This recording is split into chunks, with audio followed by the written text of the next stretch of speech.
When we finished our last video, we were looking at the types of cells. So nerve cells are excitable and they send messages. They have to make a lot of protein, so they have lots of ribosomes, and they have a high metabolic demand, so they have a lot of mitochondria. You missed me writing off the side of my computer screen. Now, muscle cells are excitable and they contract. They need calcium, so a lot of muscle cells, or at least skeletal, have an elaborate smooth endoplasmic reticulum. Remember, that stores calcium. They'll also have a lot of ribosomes because muscle has a lot of protein. Epithelial cells line things,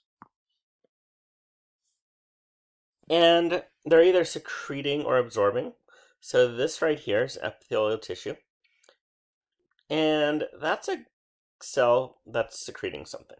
So it's going to have a lot of both smooth and rough ER, depending on what its secretions are. Then we stopped with our connective tissue. I'm just calling those blast cells. So blast cells build. I took a class 30 years ago, I think now, and that's how he taught me how to remember what an osteoblast was. An osteoblast builds. B is for blast, B is for build.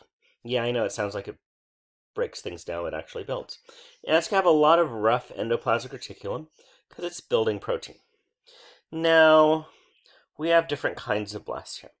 This cell is a fibroblast. That's our default tissue.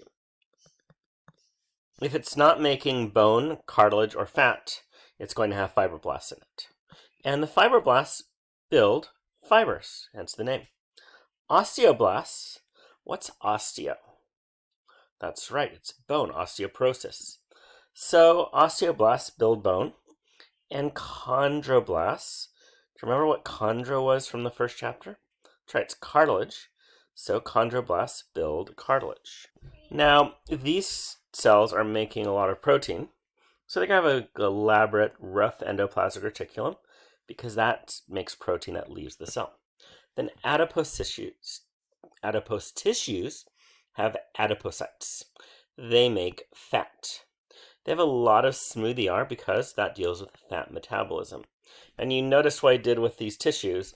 Not only did I tell you what they did, but I reviewed all the organelles. So we have some long-lived cells that cannot divide. So what organelle do they lack? Well, mitochondria, that is needed for all cells, so that's not the right answer. Ribosomes, no. Nucleus, could be. Red blood cells lack a nucleus and they can't divide. But I was looking for centrioles because they help with cell division. If a cell has high energy demand, what does it have a lot of? That would be the mitochondria. That makes cellular energy. Remember, muscles and nerves have a lot of mitochondria. Which type of cell lines and protects? Connective tissue, that protects, doesn't really line. Muscle, no. Nerve, no. Epithelial, so we're going to talk about epithelial tissue in the next chapter. Epithelial cells and tissue lines, protects, secretes, and absorbs. If the cell has blasts in it, what will it do? Destroy, build, the Macarena, or protect? It will build. And see the tricky thing I did here? Think blast as in blow up. Therefore, you think destroy. So watch out. Make sure you read answers. So we're going to now look at characteristics of cancer cells. So to begin cancer, let's talk about a cell's life cycle. Notice, pencils down. Do not memorize anything on this page. The cell's life depends on what its function is. Neurons are extremely long-lived cells. They do not divide. And actually, most brain cancers are not the neuron, it's the supporting cell called a glial cell.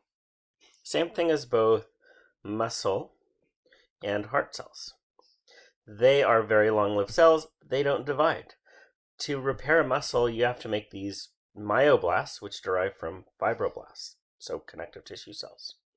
Now, other cells, like the esophagus, or the small intestines, or skin,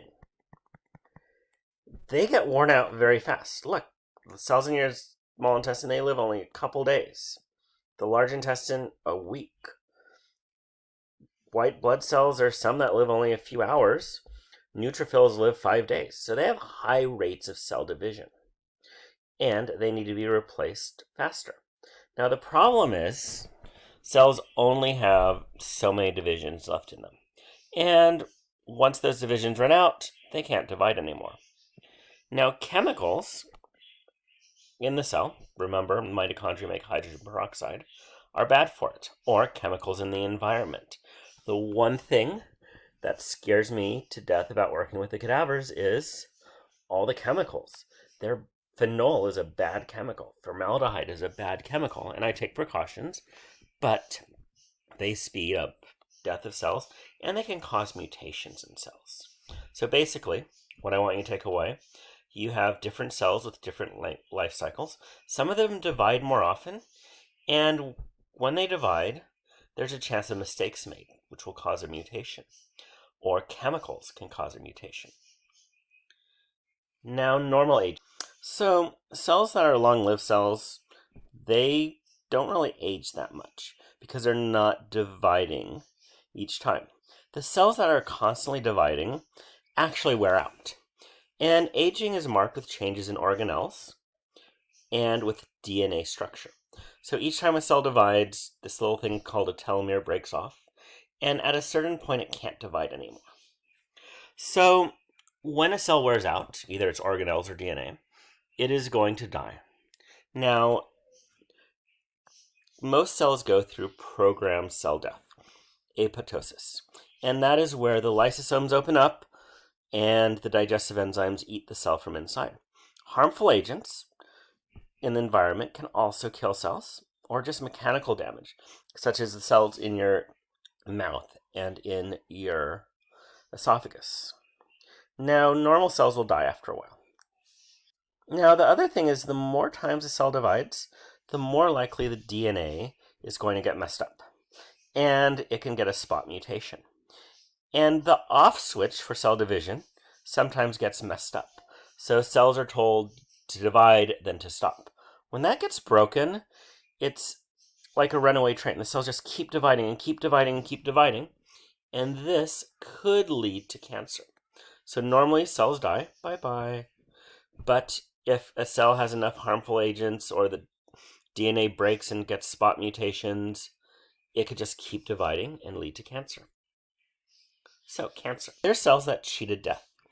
Remember in our last lecture I told you about the HeLa cells at the Exploratorium? They're from a lady from 1956. She has passed away. Her children, I believe, have passed away. And her grandchildren are suing the heck out of the people that collected the HeLa cells because they didn't have permission to. So in cancer, you have uncontrolled cell growth.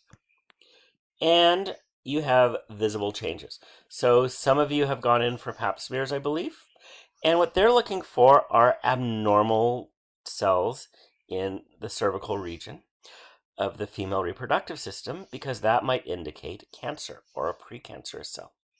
So the cells change shape. So instead of nice, normal-looking cells with a nice round nucleus, you get these abnormal blobs, like so. An abnormal nucleus. See, the nucleuses aren't nice and round. And the cell loses its functionality. So you notice when I was talking about those tissues, they had a set shape. And when it loses its shape, it doesn't really function right. So the nucleus is large, odd shape. So change in shape. And the cell's not doing what it's supposed to do. So these are two of the characteristics of cancer. Changing the shape, nucleus is odd. This picture shows some of the variations. They continue, odd shape, nucleus is abnormal. Now the problem with this is it disrupts the normal tissue. It's pushing cells out of the way. And the tissue can't function right. It's making abnormal products, which could be toxic to the cell. And here's the really tricky one. They aggressively uptake nutrients. Cells, think of it this way, they only eat when they're hungry. They only take in nutrients when they need them. Well, these guys are taking up nutrients partially because they do need them to divide, but also there's something about them that doesn't turn off the, oh, we don't need all this fat and protein. So it starves neighboring cells. So those are 3 more characteristics: disrupting the normal functioning, producing abnormal products, and it's aggressively uptaking nutrients. So here's a tumor. It's pushing away the normal cells, and it is causing all sorts of problems to them. It's taking the nutrients for them, and it could be making toxins that are killing them also. And lastly, they no longer attach. So we'll learn that part of tissues is attachment. They like to be attached to each other. Well, they're not attached to their neighbors. They become disorganized. Uh-oh. Look at that.